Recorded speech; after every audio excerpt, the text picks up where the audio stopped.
suis Hervé Edon, le concepteur, designer et CEO de MotionXP, qui a construit une plateforme de simulation dynamique qu'on voit juste derrière.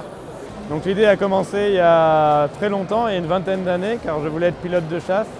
Et malheureusement, j'avais des lunettes, donc il était impossible d'être pilote. Je suis parti, au lieu de faire mon brevet de pilote d'aviation générale, je suis parti faire de la simulation aérienne, d'avions de chasse notamment. Et donc ça fait 20 ans que je vole sur ordinateur.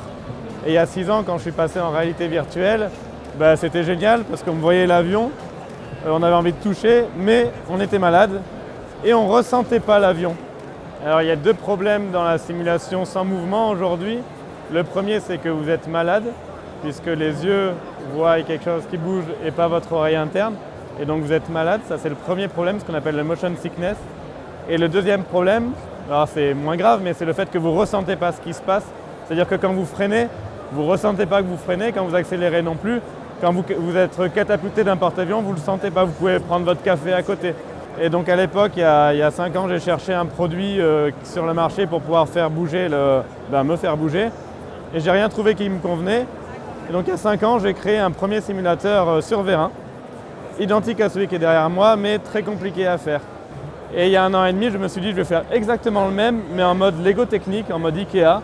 Et c'est ce que j'ai fait. Il y a 1 an et demi, j'ai commencé à travailler sur un projet de simulateur de vol sur Vérin que les gens peuvent faire chez eux. C'était validé par mon fiston et ma fille de 12 ans qui ont réussi à le faire eux-mêmes. Et donc maintenant, je le commercialise en mode Ikea. Vous le recevez chez vous et vous le montez. Ça, c'était le projet initial. Et comme ça a rencontré un grand succès, maintenant je m'ouvre plutôt aussi aux entreprises, donc avec des systèmes là qui sont clés en main. Les gens le reçoivent, je forme les opérateurs et on peut avoir un simulateur à la maison ou au bureau. Là, le but c'est de vraiment ressentir son avion, par exemple quand vous freinez, vous n'avez pas besoin de regarder le compteur de vitesse, vous savez que vous freinez. Quand vous êtes en voiture, vous sentez les transferts de masse. Et donc ça apporte une dimension à la simulation qui est énorme.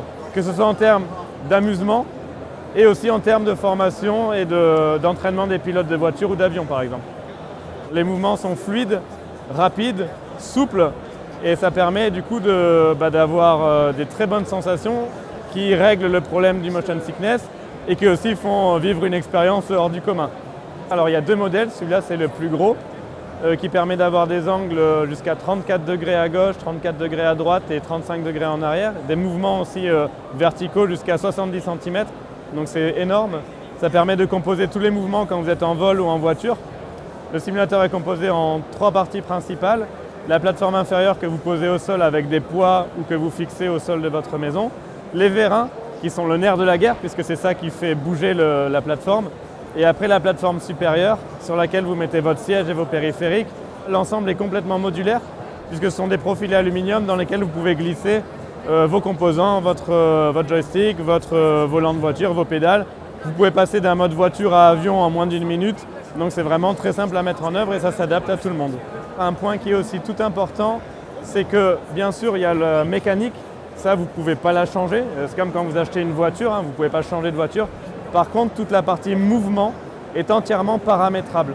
Si vous voulez que ça bouge d'une certaine façon, vous le choisissez. Si vous voulez que ça bouge d'une autre façon, vous le choisissez aussi. C'est très simple à mettre en œuvre et ça permet de vraiment avoir la plateforme que l'on désire soi-même ou alors pour le personnaliser dans le monde de l'entreprise. Pour un pilote de Rafale, on fait ça. Un pilote de Mirage, on fait ça. Un pilote de F1, on fait ça. Un pilote de GT3, on fait comme ça. Voilà. Donc le système est vraiment très simple. Vous le branchez à l'ordinateur comme un joystick.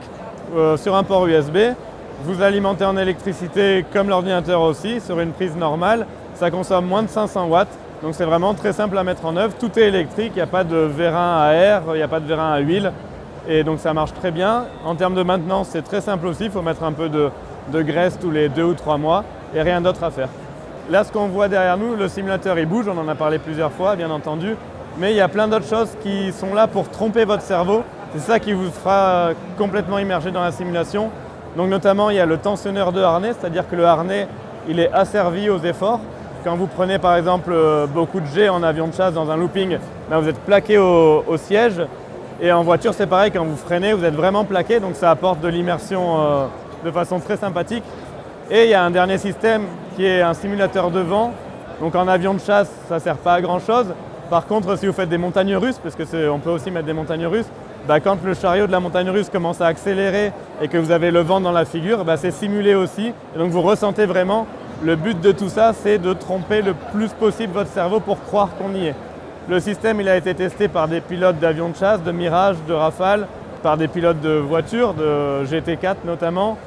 Il a été testé par beaucoup de personnes et toutes les personnes qui ont testé, au-delà du côté amusement et de l'expérience procurée, la montée d'adrénaline, ils ont vraiment apprécié aussi le côté réalisme, puisqu'on est aujourd'hui, en termes de simulation, c'est ce qui se rapproche le plus de la réalité, pour le grand public en tout cas.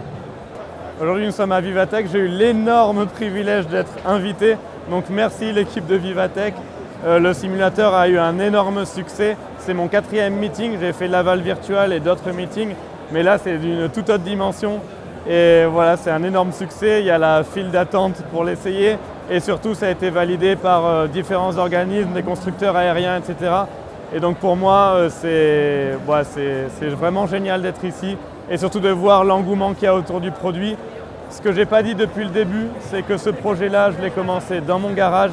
J'ai tout fait tout seul de A à Z depuis une feuille blanche et on arrive avec un produit qui, d'après tout le monde, fait très professionnel et que tout le monde apprécie grandement. Donc pour moi, c'est une vraie satisfaction, c'est une vraie réussite. J'aurais pas pu rêver mieux, donc merci de m'avoir invité ici. Donc là, le simulateur, aujourd'hui à Vivatech 2024, il tourne sur un système d'avion de chasse. On vole en F-18, on fait Top Gun, mais le système marche sur globalement toutes les simulations. X-Plane, Prepar 3D, Flight Simulator, DCS, Falcon pour l'avion. Et en voiture, iRacing, Automobilista, Assetto Corsa. Et après, plein d'autres jeux et plein d'autres systèmes, par exemple pour des entreprises. Il faut juste donner à manger à la machine pour qu'elle puisse faire des mouvements. Et donc c'est compatible avec quasiment tout ce qui existe sur le marché aujourd'hui. Pour la suite, ce qu'on peut espérer pour moi, c'est que mon produit continue à plaire au public. Aujourd'hui, j'ai vendu essentiellement à des particuliers pour la partie amusement. Mais on en a parlé, ça peut servir pour l'entraînement des pilotes de voitures ou d'avions. Ça peut servir pour l'aviation générale, ça peut servir pour les salles d'arcade en réalité virtuelle notamment. Donc le champ des possibles, il est énorme.